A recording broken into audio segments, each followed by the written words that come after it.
All right, we've got some breaking news in Baldwin County. A massive wildfire burning at Gulf State Park, leaving behind a trail of destruction. It is contained, dozens of crews on the scene. The cause is not known, but it could have been sparked by a downed power line near Waterville.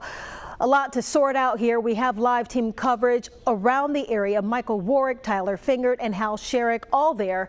And our chief meteorologist, Jason Smith, tracking the wind conditions in that area. So, Michael, we're going to start with you. You were one of the first of the crews on the scene.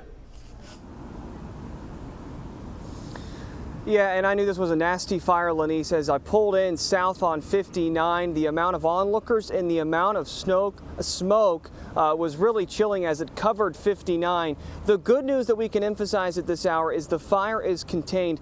There was significant concern here on 59 when we got here around 2:30. That concern has now turned over towards 131, where they're trying to keep the fire contained and have done an excellent job of 135, excuse me, have done an excellent job of keeping it from going east of 135 because there is a campground there. The concern at this time is the back burning. But what the park has told me is that the wind has actually been, in a way, beneficial given how nasty this fire was. That northeasterly wind that has helped contain this fire. There was significant concern about the zoo. So far, it's all good there. Concern about the fire reaching businesses on 59. We've gotten the all good there. An RV park that Hal will tell you about in a moment. But as of right now, it's almost as if this is a wasteland out here. There have been hundreds of people watching this fire along 59, taking videos and pictures because it is just something that it's hard to even put into words, the magnitude of the smoke and the flames, the clapping of those flames that you can hear on the sidewalk. But we're going to be covering this throughout the evening in terms of the damage that occurred here at the park. But right now we can report that it is contained, and we are monitoring the situation over there on 135 where we're still seeing some flames spark up, if you will, and head towards that campground. As of right now, there is not too much of worry, but there is worry in that area, so we'll continue to follow that. Let's go back to you. We've got team coverage on this with Hal and Tyler. Lenise. That's right. We are continuing now with our team coverage, getting a different view of this breaking news. Want to turn it over to Tyler Fingert. He's standing by along Highway 59 near Waterville. Tyler, what are you seeing from where you are? Lenise, when I checked in with you guys just about 40 minutes ago, there were flames very close to us, just about 200 yards away. Now, not so much. I'm going to step out of the way. We'll push in to the firefighters who are pretty much about halfway down, probably about 800 or so yards from us. They are kind of milling around right now because most of the hot spots have been put out. There's not much smoke rising at this point. The fire, I mean, what we're seeing here, pretty much contained, almost put out. There is still some hot spots. You can see some smoke rising.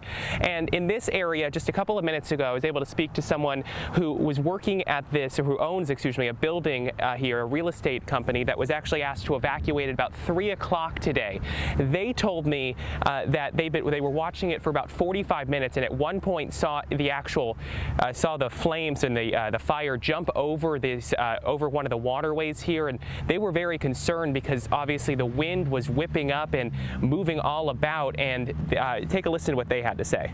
We were watching it and we were checking the wind mainly to see how much it was going to come this way, and then it started to shift this way, and eventually the fire department and the police department came down and made us evacuate.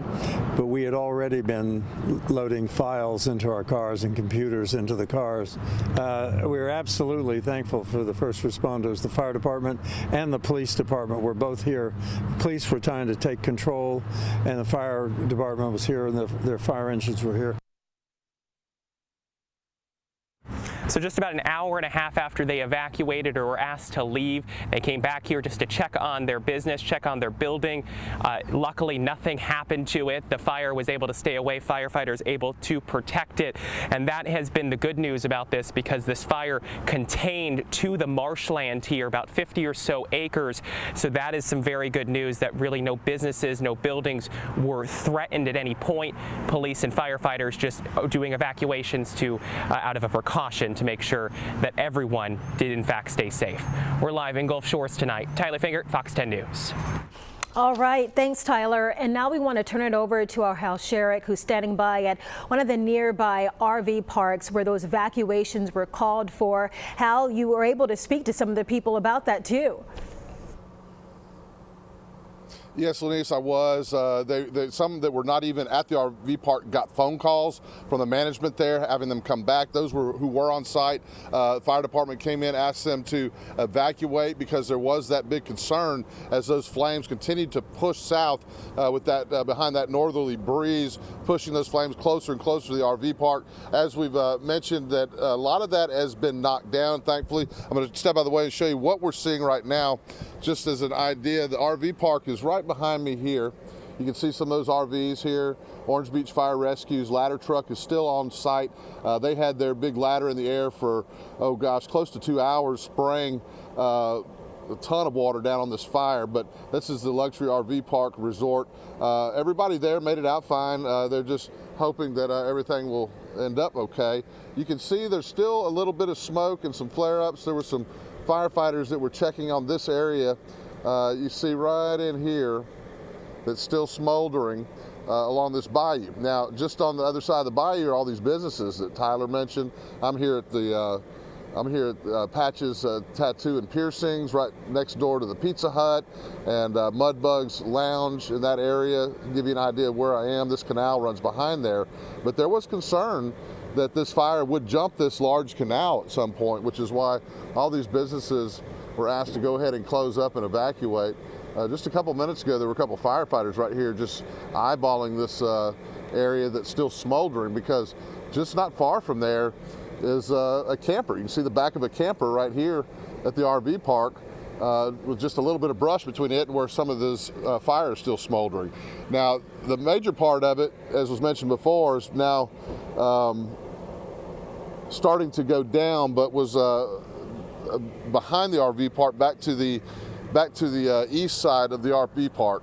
So a lot of that smoke has died off as of now, but folks are still not allowed in, taking every precaution to make sure this fire is not only contained but knocked out before they let people back in the RV park. So a lot of smoke still along the road. Police have the entrances to all these businesses, the entrances to the RV park all blocked off. So be careful if you're traveling down Highway 59 and know that it's still a slow go. There's a lot of emergency vehicles on the roadways and moving up and down the roadways as needed. So just be careful if you're down in the Gulf Shores area. But that's what it looks like here, guys. Back to you, reporting live. All right, thank you, Hal. You know, getting that eye from the sky here view from our Fox 10 drone camera, you can see just how the flames continue to burn. Crews say they have the fire contained. They just don't want it to jump. So they've been out there spraying it down, widening out the shot now, so you can see how that smoke has been traveling. And crews say right now they're just trying to be cautious. That's why they ordered those evacuations, and they had to shut down part of Highway 135 there as they continue to work the scene. They want to keep it contained. They don't want it to go east of that area. Yeah, let's take a look on the map right now, and I'll show you exactly where this is and what the waterways are and where all the areas that are being influenced in Gulf Shores by this wildfire. And this body of water right here is Lake Shelby. You've got Gulf State Park. This is 135, Alabama's Coastal Connection, which is closed. And then we have Highway 59, and then this body of water is Little Lagoon, and then that's the Gulf of Mexico. And there is a bayou between Lake Shelby and Little Lagoon, and that bayou is where we're seeing the fire. Waterville is this lighter coloration right in through there. That's the property for Waterville. And then we have an RV park right here, and so that's the area where we've been seeing the problem. So let's take a look at humidity. That's one of the things that's aiding the fires. You know, we had rain over the weekend, but when you have relative humidity around 34%, the air is dry, and a northerly wind at about 15 miles an hour, that is keeping things going. It's fanning the flames. So we have that going on with our forecast. We'll check traffic and also keep an eye on your forecast here on Fox 10 News at 5 p.m.